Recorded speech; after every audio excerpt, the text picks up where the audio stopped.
ಬಸನಗೌಡ ಪಾಟೀಲ್ ಯತ್ನಾಳದೊಂದು ಸುದ್ದಿ ತೊಗೊಂಬಂದ ನೋಡ್ರಿ. ಈಗ ಕರ್ನಾಟಕ ರಾಜ್ಯಾದ್ಯಂತ ಸ್ವಯಂ ಘೋಷಿತ ಮುಖ್ಯಮಂತ್ರಿ ಅಂತೇಳಿ ತನ್ನಷ್ಟಕ್ಕೆ ತಾನ ಹೇಳ್ಕೊತ ಹೊಂಟಾನ. ಆದರೆ ಬಾಗಲಕೋಟದಾಗ ಬಂದ ವೀರಣ್ಣ ಚರಂತಿ ಮಠನ ಮಕಾಡೆ ಮರಿಸಿಬಿಟ್ಟ. ಆ ಚರಂತಿ ಮಠ ಒಂದು 15-20 ಸಾವಿರ ಮುಸಲ್ಮಾನರ ಜೋಡಿ ಚಲೋ ಇದ್ದ. ಏನೋ ಅಲ್ಲಿಂದ ಇಲ್ಲಿಂದ ಏನೇನೋ ಆಗಿ ಬಂದ ಹೋಟ್ ಬೀಳ್ತಿದ್ವು. ಆದರೆ ಅಲ್ಲಿ ಚರಂತಿ ಮಠ ಯಾಕರೆ ಕರ್ಕೊಂಡು ಬನ್ನಿಯೋ ಯಪ್ಪ ಅಂಥೇಳಿ ಎಷ್ಟು ಲೀಡ್ ಆಕೈತಿ ಅಂಥೇಳಿ ತಿಳಿದಿರ್ಕಿಲ್ಲ. ಆದರೆ ಬಸನಗೌಡ ಪಾಟೀಲ್ ಯತ್ನಾಳಿಗೆ ಎಲ್ಲಿ ಕಾಲಿಡ್ತಾನ ಅಲ್ಲಿ ಸರ್ವನಾಶ. ಈಗ ಭಕ್ತರು ಭಾಳ ಅದಾರ ರೀ. ಭಕ್ತರು ಚಿಂಗಮ್ಗತೆ ಜಗ್ಗ ಅವ್ರಲ್ಲ, ಅವ್ರಿಗೆ ಅಮಲ ಏರೈತಿ ಅಂಥದ ಹಿಂದುತ್ವದ ಅಲೆ. ನಾವು ಭಾರತೀಯರು ಹಿಂದುತ್ವದ ಅಲೆಯಲ್ಲಿ ಇಲ್ಲ. ನಾವು ಸರ್ವ ಜಾತಿ ಜನಾಂಗದವ್ರ ಜೊತೆ ಇರೋರು. ಇದು ಒಂದು ಭಾವ್ಯೈಕ್ಯತೆಯ ಒಂದು ನಾಡು, ಸೂಫಿ ಶರಣರ ನಾಡು. ಹೆಂಗಂತೀರಿ? ಈಗ ಎಷ್ಟು ಹೊಟ್ಟೆ ಉರಿಯಾಗತೈತಿ ಈಗ ಭಕ್ತರಿಗೆ. ವಿಜಯೋತ್ಸವ ಆಚರಣೆ ಮಾಡಕತ್ತಾರೆ ಈಗ ಯಡಿಯೂರಪ್ಪ. ಆ ಬಿಜಾಪುರ ಕ್ಷೇತ್ರದಿಂದ 25-30 ಸಾವಿರ ಕಾರ್ಯಕರ್ತರು ಹೊಂಟಾರೆ ನೋಡ್ರಿ. ಅಂದರೆ ಇನ್ನು ಪಕ್ಷದಿಂದನೂ ಹೊರಗೆ ಹಾಕ್ಯಾರ, ಇನ್ನು ಟಿಕೆಟು ಸಿಗೋದಿಲ್ಲ. ಅಲ್ಲಿ ಇನ್ನು ಪ್ರಬಲ ಆಕಾಂಕ್ಷಿ ಭಾಳ ಜನ ಅದಾರ ಅಲ್ಲಿ ನಿಂದ್ರ ಅವ್ರ. ಇನ್ನು ಹೈಕಮಾಂಡ್ ಅವ್ರಿಗೆ ಟಿಕೆಟ್ ಕೊಡೋದು. ದೆಹಲಿ ಹೈಕಮಾಂಡ್ ಅಮಿತ್ ಶಾ ಮೋದಿನೂ ಸಹಿತ ಒಂದು ಮೀಟಿಂಗ್ ಮಾಡಿದ್ರಂತ ರಾಜನಾಥ್ ಸಿಂಗ್ ನೇತೃತ್ವದಾಗ. ಇಲ್ಲಿಂದನೂ ಕೆಲವು RSS ಮುಖಂಡರು ಹೋಗಿದ್ದರು. ಈ ಯತ್ನಾಳದ ಬಗ್ಗೆ ಹಿನ್ನೆಲೆ ಏನು, ಪರಿಸ್ಥಿತಿ ಏನು ಅಂಥೇಳಿ ಕೇಳಿದಾಗ ಒಂದು ರಿಪೋರ್ಟ್ ಕೊಟ್ರಂತವ್ರು. ಯತ್ನಾಳ ಪಕ್ಷದಿಂದ ಹೊರಗೆ ಹಾಕಿದ್ದನ ಭಾಳ ಒಳ್ಳೇದೈತಿ. ಇನ್ನು ಮುಂದೆ ತೊಗೊಂಡ್ರಿ ಅಂದ್ರೆ ಮತ್ತೆ ಪಕ್ಷಕ್ಕೆ ನಷ್ಟ ಆಕೈತಿ, ದಿವಾಳಿ ಆಕೈತಿ. ಯಾಕಂದ್ರೆ ನೋಡಿದ್ರಲ್ಲ ಬಸವರಾಜ ಬೊಮ್ಮಾಯಿ ಮಗನ ಪರಿಸ್ಥಿತಿ ಏನಾತು ಶಿಗ್ಗಾಂವ್ದಾಗ. ಸರಳ ನಡೆದಿತ್ತು ಅಲ್ಲಿಯೂ. ಅಲ್ಲಿ ಬಂದ ಕಾಲ ಅಡ್ಡಗಾಲ, ಇಲ್ಲಿಯೂ ಅಡ್ಡಗಾಲ. ಒಂದು ಪಕ್ಷದಿಂದ ಉಚ್ಚಾಟಿತ ವ್ಯಕ್ತಿ ಆ ಪಕ್ಷಕ್ಕೆ ತಿರುಗಿ ನೋಡಬಾರ್ದು. ಅವರೇ ಬಂದು ಮತ್ತೆ ರಿಕ್ವೆಸ್ಟ್ ಮಾಡಿ ಕರಿಬೇಕು. ಆದರೆ ಆ ಪಕ್ಷದ ಬಗ್ಗೆನ ಬ್ಯಾಟಿಂಗ್ ಅಂದ್ರೆ ಮತ್ತೆ ತೊಗೋರಿ ನಾನು ಅಂಥೇಳಿ ತೊಗೊಳ್ಳೋದಿಲ್ಲ, ತೊಗೊಳಕ್ಕೆ ಸಾಧ್ಯ ಇಲ್ಲ. ಈಗ ಭಾರತೀಯ ಜನತಾ ಪಕ್ಷದ ಒಂದು ಕಾನ್ಸೆಪ್ಟ್ ವಿಚಾರ ಏನು ಮಾಡಾಕತ್ತಾರ ಅಂದ್ರೆ ಯಡಿಯೂರಪ್ಪ ಮತ್ತು ವಿಜಯೇಂದ್ರ ಮತ್ತು ರಾಘವೇಂದ್ರ, ಅನೇಕ ಕರ್ನಾಟಕ ರಾಜ್ಯದ 65 ಶಾಸಕರು ಈಗ ಬಲ ತುಂಬಾಕತ್ತಾರ ಯಡಿಯೂರಪ್ಪಗ. ಯಡಿಯೂರಪ್ಪ ಯಾವಾಗಲೂ ಹಿಂದೂ ಮುಸ್ಲಿಂ ಮಾತನಾಡಿದವನಲ್ಲ, ಹಿರಿಯ ರಾಜಕಾರಣಿ ರೀ. ಈ ದಕ್ಷಿಣ ಭಾರತದಾಗ ಈ BJP ತಂದದ್ದನ ಈ ಯಡಿಯೂರಪ್ಪ. ಇದೇ ಯಡಿಯೂರಪ್ಪ ಬಿಜಾಪುರದಾಗ ಭಾಷಣ ಮಾಡಿದಾಗ MP ಆಗಿದ್ದ ಈ ವ್ಯಕ್ತಿ. ಈ MP ಆದಮೇಲೆ ಮತ್ತೆ ಯಡಿಯೂರಪ್ಪ ವಾಜಪೇಯಿ ಅವ್ರಿಗೆ ಹೇಳಿದರು ಅದು MP ಆಗೈತಿ, ಅವ್ರಿಗೊಂದು ಮಂತ್ರಿ ಸ್ಥಾನ ಕೊಡ್ರಿ ಅಂತೇಳಿ. ಅವಾಗ ರಿಯಲ್ ಮಂತ್ರಿ ಆಗಿದ್ದು, ಜೀವನದಾಗ ಮಂತ್ರಿ ಆಗೋ ಕನಸಿಲ್ಲ, ಇನ್ನು ಮುಖ್ಯಮಂತ್ರಿ ಆಗೋ ಕನಸು ನೋಡ್ರಿ. ಇದಂತದೈತಿ ಪರಿಸ್ಥಿತಿ. ಏನಾಗೈತಿ ಈಗ ಘರ್ಕನ ಘಾಟಕ ಅಂದಂಗೆ ಆಗೈತಿ. ಈಗ ಅಲ್ಲಿ ಹಮೀದ್ ಮುಷ್ರೀಫ ಯಾವ ರೀತಿ ಈಗ ನೆಟ್ವರ್ಕ್ ಮಾಡಾಕತ್ತಾನ. ಈಗ 10,000 ಮತಗಳ ಅಂತರದಿಂದ ಇನ್ನು ಆರಿಸಿ ಬರ್ತಾನೆ 28ರಾಗ. ಯಾಕಂದ್ರೆ ಅನುಕಂಪ ಐತಿ, ಬಡವ್ರ ಬಗ್ಗೆ ಕಾಳಜಿ ಐತಿ. ಯಾವುದೇ ಹಿಂದೂ ಮುಸ್ಲಿಂ ಮಾಡೋದಿಲ್ಲ ಹಮೀದ್ ಮುಷ್ರೀಫ್. ಯಾರ ಜೊತೆನೂ ದ್ವೇಷ ಇಲ್ಲ, ಯಾರ ಜೊತೆ ಬೆಂಕಿ ಮಾತಾಡೋದಿಲ್ಲ. ಯಾರ್ದೋ ಒಂದು ಸಾವಿರಲಿ, ನೋವಿರಲಿ, ಮದುವೆ ಇರಲಿ, ಮಂಗಲ ಕಾರ್ಯ ಇರಲಿ, ಯಾವುದೋ ಜಾತಿದ ಧರ್ಮದ ಇರಲಿ, ಅಲ್ಲಿ ಹಮೀದ್ ಮುಷ್ರೀಫ್ ಹಾಜರು. ಹಮೀದ್ ಮುಷ್ರೀಫ್ಗೆ 2 ಸಲ ಟಿಕೆಟ್ ಕೊಟ್ಟರು, ಸೋತರು. ಈಗ ನಾವು ಹೇಳಿದ್ದು ಹೈಕಮಾಂಡ್ಗೆ ಈ MLC ಟಿಕೆಟ್ ಕೊಡ್ರಿ ಅಂಥೇಳಿ. MLC ಟಿಕೆಟ್ ಕೊಟ್ಟಾದರೂ ಶಕ್ತಿ ತುಂಬ್ರಿ. ಆ ವ್ಯಕ್ತಿ ಪಕ್ಷಕ್ಕಾಗಿ ದುಡ್ದಾನ. ಯಾವಾಗ ಹೈಕಮಾಂಡ್ ಪಕ್ಷಕ್ಕಾಗಿ ದುಡ್ದವ್ರಿಗೆ ಯಾವಾಗ ಮೋಸ ಮಾಡ್ತೀರಿ, ನಿಮಗೂ ಮತ್ತು ಒಂದಿನ ಈ ಕಾರ್ಯಕರ್ತರು ಮಾತ್ರ ಕೈ ಕೊಡ್ತಾರೆ. ಕೈಗೆ ಕೈ ಕೊಡ್ತಾರೆ ಕಾರ್ಯಕರ್ತರು, ಕೈಗೆ ಕೈ ಕೊಡ್ತಾರೆ ಕಾರ್ಯಕರ್ತರು. Triple K ಬರ್ಕೊಂಡಿಟ್ಕೋರಿ. ಯಾವಾಗಲೂ ನಾ ಹೇಳ್ಕೊತ ಬಂದೀನಿ, ದುಡ್ದವ್ರಿಗೆ ಕೆಲಸ ಕೊಡ್ರಿ, ದುಡ್ದವ್ರಿಗೆ ಅವ್ರಿಗೊಂದು ಉದ್ಯೋಗ ಕೊಡ್ರಿ, ದುಡ್ದವ್ರಿಗೆ ಒಂದು ನಿಗಮ ಮಂಡಳಿ ಕೊಡ್ರಿ, ಅವ್ರಿಗೆ ಒಂದು ಪ್ರಾಶಸ್ತ್ಯ ಕೊಡ್ರಿ ಅಂತೇಳಿ. ಈಗ ಬಾಗಲಕೋಟದಾಗ ಎಷ್ಟೋ ಕಾರ್ಯಕರ್ತರು ರಾತ್ರಿ ಹಗಲಿ ದುಡಿದ್ರು. ಅವ್ರಿಗೆಲ್ಲ ಈಗ ಹೈಕಮಾಂಡ್ ಟಿಪ್ಪಣಿ ಮಾಡಿ ಕಳಿಸೈತಿ. ಅವ್ರಿಗೆ MLC ಕೊಡಬೇಕು, ನಿಗಮ ಮಂಡಳಿ ಕೊಡಬೇಕು. ಅದೆಲ್ಲ ಈಗ ಅಲ್ಪಸಂಖ್ಯಾತರಾತು, ಪ್ರಬಲ ಪಂಚಮಶಾಲಿ ಲಿಂಗಾಯತರಾತು, ಮಹಿಳೆಯರಾತು, ಎಲ್ಲರದು ಲಿಸ್ಟ್ ಮಾಡ್ಯಾರಿ. ಈಗ ಅದು ಸಂಪೂರ್ಣ ಜವಾಬ್ದಾರಿ ಸತೀಶ್ ಜಾರಕಿಹೊಳಿ ತೊಗೊಂಡಾರ. ಯಾಕಂದ್ರೆ 96 ಸೀಟ್ ಗೆಲ್ಲಬೇಕಾಗೈತಿ ಉತ್ತರ ಕರ್ನಾಟಕ, ಕಲ್ಯಾಣ ಕರ್ನಾಟಕ ಮತ್ತು ಕಿತ್ತೂರು ಕರ್ನಾಟಕದಾಗ. ಯಾಕಂದ್ರೆ ಮುಂದಿನ ಮುಖ್ಯಮಂತ್ರಿ ಆಗೋ ಸಲುವಾಗಿ ಗಾಡ ನಡಗೋ ಸಲುವಾಗಿ ಬರ್ಬೇಕಲ್ಲ. ಏನು ಹೆಲಿಕಾಪ್ಟರ್ 224 ಕ್ಷೇತ್ರದಾಗ ಆ ಹೆಲಿಕಾಪ್ಟರ್ ಅಡ್ಡಾಡಕೈತಂದ್ರೆ ಇನ್ನು 96 ಕಡೆ 46 ಕಡೆ ಎಷ್ಟು ಟೋಟಲ್ ಬರ್ಕೋರಿ ಲೆಕ್ಕ. 130 ಮಂದಿ 150 ತರು ತಯಾರಿ ಸತೀಶ್ ಜಾರಕಿಹೊಳಿದು. ಸತೀಶ್ ಜಾರಕಿಹೊಳಿಗೆ ಸಣ್ಣ ಜಾತಿ ಹಿಡ್ಕೊಂಡು ದೊಡ್ಡ ಜಾತಿಯವ್ರು ಹಿಡ್ಕೊಂಡು ಎಲ್ಲರ ಜೊತೆ ಸಮಪಾಲು ಸಮಬಾಳು ಒಂದು ವಿಚಾರ ಇದೇ. ಈಗ ಬಸನಗೌಡ ಪಾಟೀಲ ಪರಿಸ್ಥಿತಿ ಏನಾಯ್ತು? ಬಸನಗೌಡ ಪಾಟೀಲ ಧೈರ್ಯನೂ ಇಲ್ಲರಿ ಸ್ವಂತ ಪಾರ್ಟಿ ಕಟ್ಟಾಕ. ಯಾಕೆ ಸೇನಾಪತಿ ಇರ್ತಾನೆ, ಸೈನಿಕರು ಬೇಕಿರಲ್ಲ ಹಿಂದೆ. ಬರಾತೇಗೌಡ್ರ ನಿಮ್ಮ ಹಿಂದೆ ನಾವು ಅದೇವತ್ತು ಅನ್ನೋದು ಹಿಂದೆ ತಿರುಗಿ ನೋಡಿದಾಗ ಒಬ್ಬ ಇರೋಂಗಿಲ್ಲ. ಇದು ಒಂದ ತಿರುಗಾಡ್ಕೋತ ಹೋಗೋದೇನೋ ಒದರಾಡ್ಕೋತ. ಅದಕ್ಕೆ ರಮೇಶ್ ಜಿಗ್ಜಿನ್ಗಿ ಎಂಥ ರಾಜಕಾರಣಿ, ಅಜಾತ ಶತ್ರು. ಅಲ್ಲಿ ಬಿಜಾಪುರದಾಗ ಕಾಯಂ MP, ಮಂತ್ರಿನೂ ಕೇಂದ್ರ ಮಂತ್ರಿ ಆಗಿದ್ದರು. ಇದೇ ಚಿಕ್ಕೋಡಿ ಭಾಗದಿಂದಲೂ ಸಹಿತ ಅಜಾತ ಶತ್ರು ರಮೇಶ್ ಜಿಗ್ಜಿನ್ಗಿ ಅಂತ ರಾಜಕಾರಣ ಇವತ್ತು ಸಿಗಂಗಿಲ್ಲ. ಭಾರತೀಯ ಜನತಾ ಪಕ್ಷದಲ್ಲಿ ರಮೇಶ್ ಜಿಗ್ಜಿನ್ಗಿ, ಈರಣ್ಣ ಕಡಾಡಿ, ದುರ್ಯೋಧನ ಇವಳೆ, ಮತ್ತಿಮೋಡು, ಬೆಲ್ಲದಾಳೆ, ಅನೇಕ ದಕ್ಷಿಣ ಭಾರತದಲ್ಲಿ ಹೋದಾರ. ಕಾಗೇರಿನಂಥವರು, ಜಗದೀಶ್ ಶೆಟ್ಟರ್ನಂಥವರು, ಬಸವರಾಜ ಬೊಮ್ಮಾಯಿ ಅಂಥವರು ಭಾರತೀಯ ಜನತಾ ಪಕ್ಷದಾಗ ಅದಾರ. ಅವ್ರು ಎಂದೂ ಹಿಂದೂ ಮುಸ್ಲಿಂ ಮಾತಾಡೋದಿಲ್ಲ. ಕೇಂದ್ರ ಮಂತ್ರಿ ಪ್ರಹ್ಲಾದ್ ಜೋಶಿ ಸಹಿತ ಬೆಂಕಿ ಮಾತಾಡೋದಿಲ್ಲ. ಅಷ್ಟು ಅಧಿಕಾರದ ಗದ್ದಿಗೆ ಅಷ್ಟೈತಿ. ಮೋದಿ ಬಾಜು ಕೊಡ್ತಾ ಪ್ರಹ್ಲಾದ್ ಜೋಶಿನೂ ಸಹಿತ ಅಷ್ಟು ದ್ವೇಷದಿಂದ ಹಿಂದೂ ಮುಸ್ಲಿಂ ಮಾತಾಡೋಂಗಿಲ್ಲ. ಯಾಕಂದರೆ ಇತಿಹಾಸ ಗೊತ್ತೈತೆ ಅವ್ರಿಗೆ. ಅಕ್ಬರದಲ್ಲಿ ಬೀರ್ಬಲ್ ಇದ್ದ, ಟಿಪ್ಪು ಸುಲ್ತಾನ್ ಹೈದರಾಲಿಯಲ್ಲಿ ಪೂರ್ಣಯ್ಯ ಇದ್ದ. ಬ್ರಾಹ್ಮಣರು ಮುಸಲ್ಮಾನರು ಐಕ್ಯತೆ ಮತ್ತು ಭಾವ್ಯೈಕ್ಯತೆಯ ಸಂಕೇತ ಹಿಂದಿನ ಇತಿಹಾಸ ತೆಗೆದು ನೋಡಿದ್ರೆ ಗೊತ್ತಾಕೈತಿ.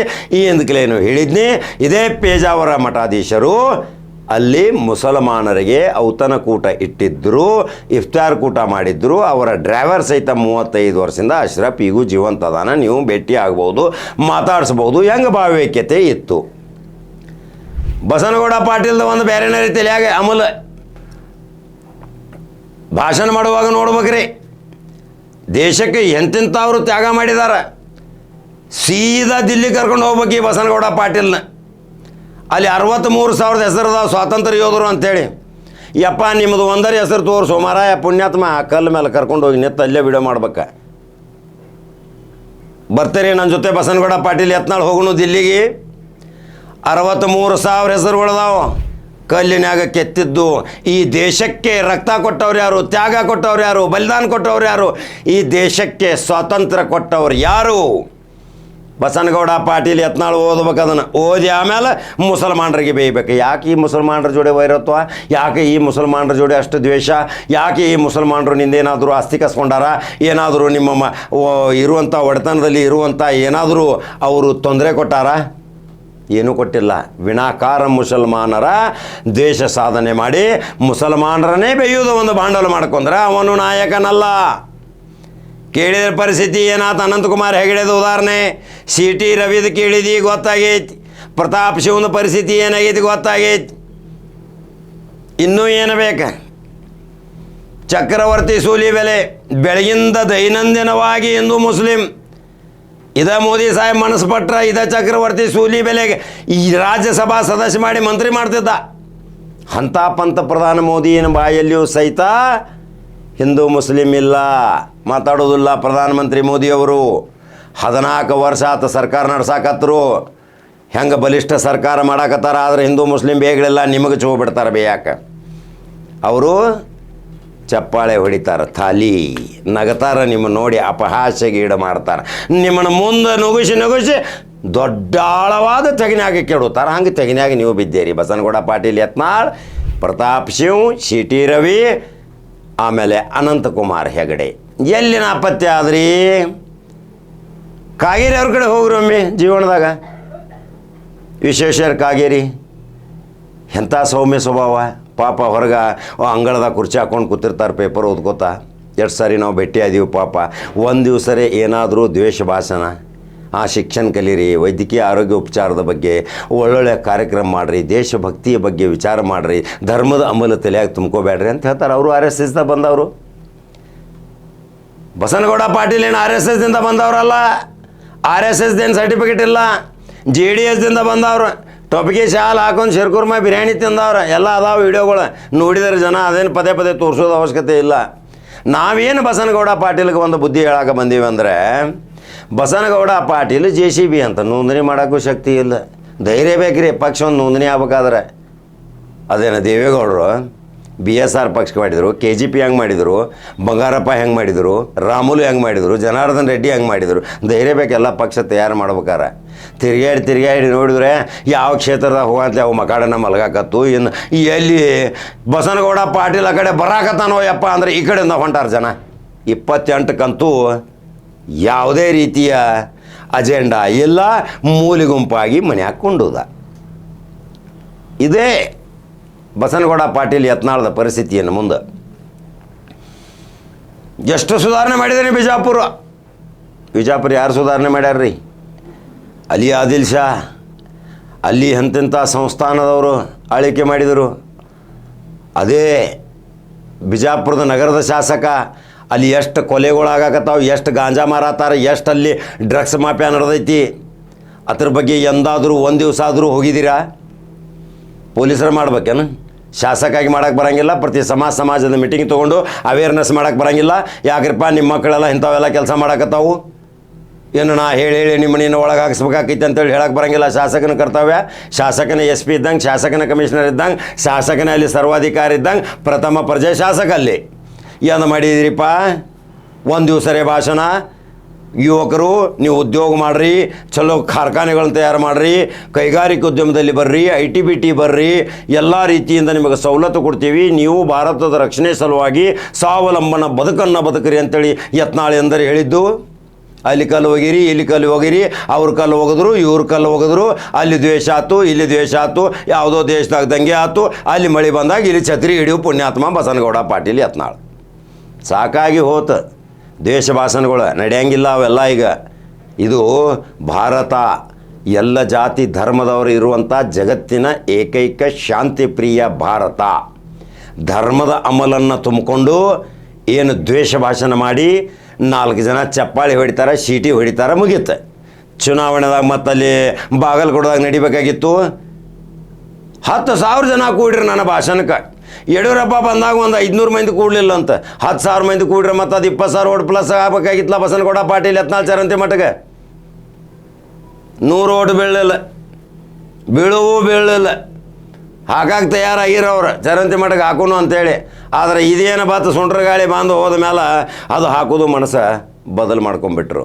ಇಂಥ ಪರಿಸ್ಥಿತಿ ಇದ್ದಾಗ ಬಸನಗೌಡ ಪಾಟೀಲ್ ಯತ್ನಾಳ್ನ ಇತಿಹಾಸ ಮತ್ತು ರಾಜಕಾರಣ ಮುಕ್ತಾಯ ಏನು ಬೆಂಬಲಿಗರ ಬೆನ್ನ ಹತ್ತೇರಿ ನಿಮ್ಮ ಭವಿಷ್ಯ ಸಹಿತ ನೀವು ರೂಪಣೆ ಮಾಡ್ಕೋರಿ. ಕೇವಲ ಜಗಳ ತಂಟೆ ತಕರಾರು FIR ಕೇಸ್ ದಾಖಲ್. ಯಾಕೆ ಬಸನಗೌಡ ಪಾಟೀಲ್ ಯತ್ನಾಳ್ ಮಗನೂ ಬರ್ಬೇಕಲ್ಲ ಮೈದಾನಕ್ಕೆ, ಕೈಯಾಗ ಬಡಿಗೆ ಹಿಡ್ಕೊಂಡು ಜೆಂಡಾ ಹಿಡ್ಕೊಂಡು ಪಕ್ಷಕ್ಕಾಗಿ ದುಡ್ದಿದ್ದು ಬೇಕಲ್ಲ. ಉದಾಹರಣೆ ನೋಡಿರಿ, ಯಡಿಯೂರಪ್ಪನ ಒಂದು ಸ್ವಲ್ಪ ನೆಳ ತೊಗೋರಿ. ಮಗನೂ ತಯಾರು, ದೊಡ್ಡ ಮಗನೂ ತಯಾರಿ, MP ಆದ, ಇನ್ನು ಮುಂದಿನ ಮುಖ್ಯಮಂತ್ರಿ ಆಗತಾನೆ. 50 ಲಕ್ಷ ಜನ ಸೇರಿಸುವಂಥ ತಯಾರಿ.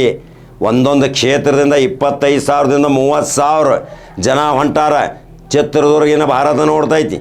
ಅಮಿತ್ ಶಾ ಮೋದಿ ಬರಾಕತ್ತಾರ, ರಾಜ್ಯ ದೇಶದ ನಾಯಕರು ಬರಾಕತ್ತಾರ, ಎಲ್ಲ ಶಾಸಕರು ಸಹಿತ ಎಷ್ಟೊಂದು ಪ್ರಕಟಣೆ ಕೊಡಾಕತ್ತಾರ. ಬಸನಗೌಡ ಪಾಟೀಲ್ ಒಬ್ಬ ಇಲ್ಲ. ಅಲ್ಲೆಲ್ಲ ಕುರ್ಚದಾಗ ನೋಡ್ರಿ ಎಲ್ಲ ವಿರಾಜರಾಮರಾಗಿ ಅವ್ರು ಕೂತಿರ್ತಾರೆ. ಇದು ಬರೀ ಅಪ್ಪ ಮಗನ ಬೇಕೋತ ಹೋಗೋದು. ಅಪ್ಪ ಮಗನ ಬೇದ್ರೆ ಏನು ಸಾಧನೆ ಆಗೋದಾ? ಅವರೊಂದು ಸಾಮ್ರಾಜ್ಯ ಕಟ್ಟ್ಯಾರ್ರಿ.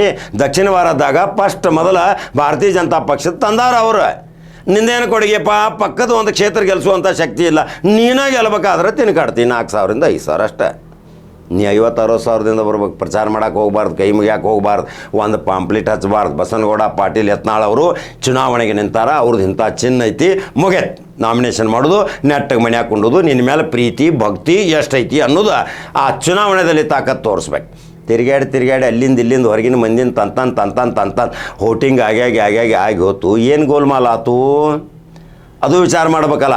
ನಾನು ನ್ಯಾಯಬದ್ಧವಾಗಿ ಸಂವಿಧಾನಬದ್ಧವಾಗಿ ನಾನು ಚುನಾವಣೆ ಗೆದ್ದಿದ್ದೀನಿ ಅನ್ನೋದು ಆತ್ಮಸಾಕ್ಷಿಯಾಗಿ ಹೇಳಬೇಕು. ಆತ್ಮ ಪರಮಾತ್ಮ ಎರಡು ಬೇಕಲ್ಲ. ಈಗ ಅಲ್ಲಿ ಹಮೀದ್ ಮುಷರಿಫ್ ಮತ್ತು ನೆಟ್ವರ್ಕ್ ಜೋರು ಐತಿ, ಈಗ ಅನುಕಂಪ ಜೋರು. ಇನ್ನು ಹಮೀದ್ ಮುಷರಿಫಿಗೆ ಇನ್ನು ಭಾಳ ಜನ ಬೆಂಬಲ ಕೊಡವ್ರೆ. ಇನ್ನು ಹಮೀದ್ ಮುಷರಿಫ ಇನ್ನು ತಕ್ಷಣ 28ಕ್ಕೆ ಬಾವುಟ ಹಾರಿಸವ. ಮತ್ತು 28ಕ್ಕೆ ಎಲ್ಲರೇ ಸರ್ಕಾರ ಬತ್ತಂದ್ರೆ ಹಮೀದ್ ಮುಷರಿಫ್ಗೂ ಮತ್ತು ಮಂತ್ರಿ ಕೊಡ್ತಾರೆ.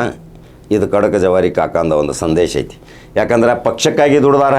ಕಾರ್ಯಕರ್ತರ ಬಗ್ಗೆ ಯಾಕೆ ಹೇಳ್ತಾನೆ ಆಯ್ಕೆ ಮಾಡೋದವ್ರಿಗೆ ಅಂದರೆ ಅದರಲ್ಲಿ ಭಾರತೀಯ ಜನತಾ ಪಕ್ಷದ ಲೀಡರ್ಗಳು ಭಾಳ ಮೆಚ್ಚಬೇಕು. ನೋಡ್ರಿ, ಯಡಿಯೂರಪ್ಪ ಇದ್ದಾಗ, ಸದಾನಂದ ಗೌಡ ಇದ್ದಾಗ, ಜಗದೀಶ್ ಶೆಟ್ಟರ್ ಇದ್ದಾಗ, ಬೊಮ್ಮಾಯಿ ಇದ್ದಾಗ, ಮುಖ್ಯಮಂತ್ರಿ ಇದ್ದಾಗ ದಡ ನಿಗಮ ಮಂಡಳಿ ಅಧ್ಯಕ್ಷ ಮತ್ತು ಉಪಾಧ್ಯಕ್ಷ, ಕಾರ್ಯದರ್ಶಿ, ನಿರ್ದೇಶಕ ಸ್ಥಾನ ಎಲ್ಲ ಭಾರತೀಯ ಜನತಾ ಪಕ್ಷದ ಕಾರ್ಯಕರ್ತರು ಕೊಟ್ಟರು ಅವ್ರು. ಬೆಳಗಾವಿ ಜಿಲ್ಲೆಗೆ ಅಲ್ಪಸಂಖ್ಯಾತರಿಗೆ ಒಂದು ನಿಗಮ ಮಂಡಳಿ ಅಧ್ಯಕ್ಷ ಕೊಟ್ಟರು. KMDC ಮೆಚ್ಚಬೇಕು. ಮಮತಾಜ್ ಅಲಿ ಖಾನ್ ಮನೆಯಾಗಿದ್ದಂಥ ವ್ಯಕ್ತಿನ ತಂದು ನನ್ನ ಸಂಪುಟದಾಗ ಮುಸಲ್ಮಾನ್ ಇಲ್ಲ ಅಂತೇಳಿ ತಲೆ ಗಿಡ್ಯಾಕೈತೆ. ಯಡಿಯೂರಪ್ಪನ ಎಂಥದೊಂದು ವಿಚಾರ ಇರ್ಬೇಕು ನೋಡ್ರಿ. ಮುಸಲ್ಮಾನರ ಬಗ್ಗೆ ಎಷ್ಟು ಪ್ರೀತಿ ಇರ್ಬೇಕು. ನೇರವಾಗಿ ಪ್ರೊಫೆಸರ್ ಮಮತಾಜ್ ಅಲಿ ಮನಿ ಖಾನಿಗೆ ಹೋಗಿ ಬರ್ರಿ ನೀವು ನಿಮ್ಮನ್ನ ಮಂತ್ರಿ ಮಾಡ್ತಾನೆ ಅಂತೇಳಿ. ಅಂದ್ರೆ ಅವರು ಇದ್ಯಾಂಗೆ ಮಂತ್ರಿ ಮಾಡ್ತೀಯಪ್ಪ, ನಾ ಪ್ರೊಫೆಸರ್ ರಿಟೈರ್ಡ್ ಮನ್ಯಾಗದನು ಅಂತೇಳಿ. ನೀವು ಮಂತ್ರಿ ಆಗಲೇಬೇಕಂತೇಳಿ ಪ್ರಮಾಣ ವಚನ ಬೋಧನೆ ಆಯ್ತು. MLC ಮಾಡಿ ಮಂತ್ರಿ ಸ್ಥಾನ ಅಲ್ಪಸಂಖ್ಯಾತರ ಇಲಾಖೆ ಕೊಟ್ಟಂಥ ಏಕೈಕ ಕರ್ನಾಟಕ ರಾಜ್ಯದ ರಾಜಕಾರಣ ಭಾರತೀಯ ಜನತಾ ಪಕ್ಷಕ್ಕೆ ಬಿಗ್ ಟಾನಿಕ್ ಹಾರ್ಲಿಕ್ಸ್ ಅಂದರೆ ಯಡಿಯೂರಪ್ಪ ಮತ್ತು ವಿಜೇಂದ್ರ. ಅವ್ರಿಗೆ ಬೆಂಬಲ ಭಾಳ ಐತ್ರಿ. ಈಗ ಎಲ್ಲ ಸಂಸದರು ಸಹಿತ ಈಗ ಅಲ್ಲೇ ಬೆನ್ನ ಹತ್ಯಾರ. ಎಲ್ಲ ಶಾಸಕರು ಸಹಿತ ಯಡಿಯೂರಪ್ಪನ ತಯಾರಿಯಾಗಿ ನಡೆಸ್ಯಾರ. ಪ್ರಹ್ಲಾದ್ ಜೋಶಿ ಅವರಂತೂ ಐತಿಹಾಸಿಕ ದಾಖಲೆ ಆಗುವಂಥ ಈ ಕಾರ್ಯಕ್ರಮ. ಯಾಕಂದರೆ 28ಕ್ಕೆ ಸರ್ಕಾರ ಬರಬೇಕಲ್ಲ.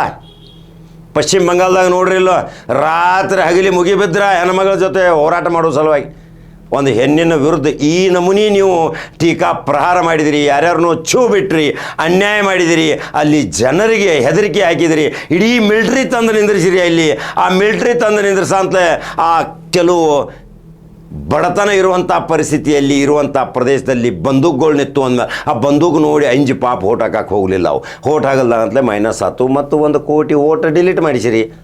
ಪಶ್ಚಿಮ ಬಂಗಾಳದ ಹೇಳೋ ಕಾಕ ಅಂತೀರಿ.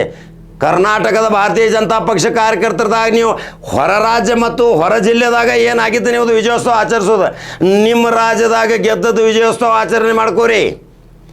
ದಾವಣಗೆರೆ ಹೆಂಗಾತ ಮತ್ತು ಬಾಗಲಕೋಟೆ ಹೆಂಗಾತ, ಪಶ್ಚಿಮ ಬಂಗಾಳದ ವಿಜಯೋತ್ಸವ ಇಲ್ಲಿ ಆಚರಣೆ ಮಾಡತ್ತೀರಿ, ಸಿಹಿ ಅನ್ಸಾಕತ್ತೀರಿ. ಇಲ್ಲೇ ಮಗಳಾಗ ನಾವು ಒಂದು ಕಪಾಳ ಮೋಕ್ಷ ಆಗೈತೆ, ಅದನ್ನು ನೋಡ್ರಲ್ಲ. ಇಲ್ಲೂ ತಾಕತ್ತು ತೋರಿಸ್ಬೇಕಾಗಿತ್ತು.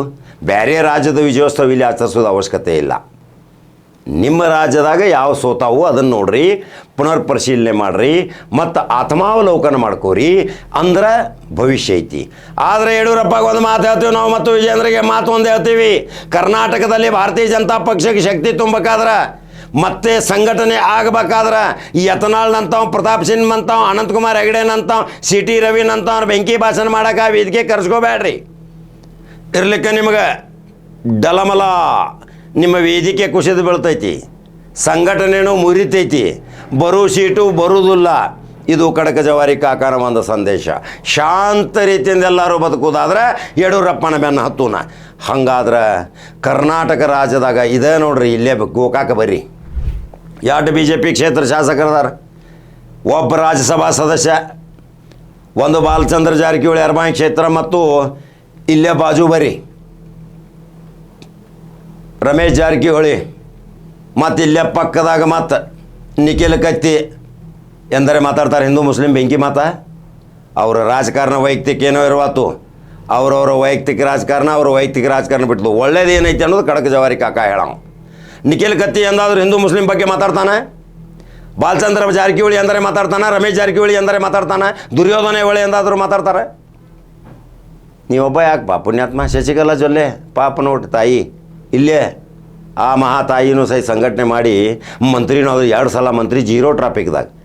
ನಾಚಿಕೆ ಬರ್ಬೇಕು ಬಸನಗೌಡ ಪಾಟೀಲ್ ಯತ್ನಾಳ್ ಅವ್ರು ಮಾತಾಡ್ತಾರೆ. ಅವ್ರು ಏನು ಪಕ್ಷದವ್ರೆ, ಅವರೆಲ್ಲ ಸೋಲಿಲ್ಲದ ಸರ್ದಾರ್ಗಳು. ಆದ್ರೆ ನೀ ಅವ್ರನ್ನೆಲ್ಲ ಬೆಳೆಸ್ಕೋಬೇಕು. ಇದು ಆಗಲಿಲ್ಲ ಅಂದ್ರೆ ಇನ್ನು ಮೂಲಿ ಗುಂಪ. ಈಗಂತೂ 99% ಮೂಲಿ ಗುಂಪಾಗೈತಿ. ಇನ್ನು 1% ಉಳ್ದೈತಿ. 28ಕ್ಕೆ ಇನ್ನು ಡಿಪೈಡ್ ಜಪ್ತಾಕೈತಿ, ಮನೆ ಹಿಡ್ಕೋತಿ, ಖಲಾಸ್ ಸಮಾಪ್.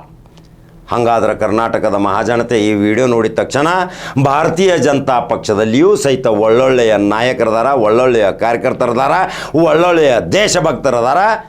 ಎಲ್ಲರೂ ಇವನಂಗ ಇಲ್ರಿ ಬೆಂಕಿ ಮಾತಾಡೋದು. ಆ ಊರಲ್ಲಿ ಎಲ್ಲಿ ಹೋದಲ್ಲಿ ಬರೀ ನಿಷೇಧಾಜ್ಞೆ, 144 ಕಲಮ, ಜಿಲ್ಲಾಧಿಕಾರಿಗಳಿಂದ ನಿಷೇಧ. ಯಾವುದು ಬೇಕ್ರಿ ಅಂಥದ್ದು ಅಷ್ಟು ದೊಡ್ಡ ನಿಷೇಧ ಮಾಡ್ಕೊಂಡು ಅಲ್ಲಿ ಹೋಗಿ ಏನು ಕಿಸಿಯೋದೈತಿ? ಹೆಂಗೆ ಅನಿಸ್ತೈತಿ ಈ ವಿಡಿಯೋ? ಇವತ್ತು ಕರ್ನಾಟಕದ ಮಹಾಜನತೆ ನೋಡ್ಬೇಕು. ವಿಜಯೋತ್ಸವ ಆಚರಣೆ ಮಾಡೋಣ್ರಿ, ಹೋಗೋಣ ನಾವು. ಯಡಿಯೂರಪ್ಪನ ವಿಜಯೋತ್ಸವ ನಾವು ಭಾಗವಹಿಸೋರು, ಹೋಗಿ ನೋಡೋರು.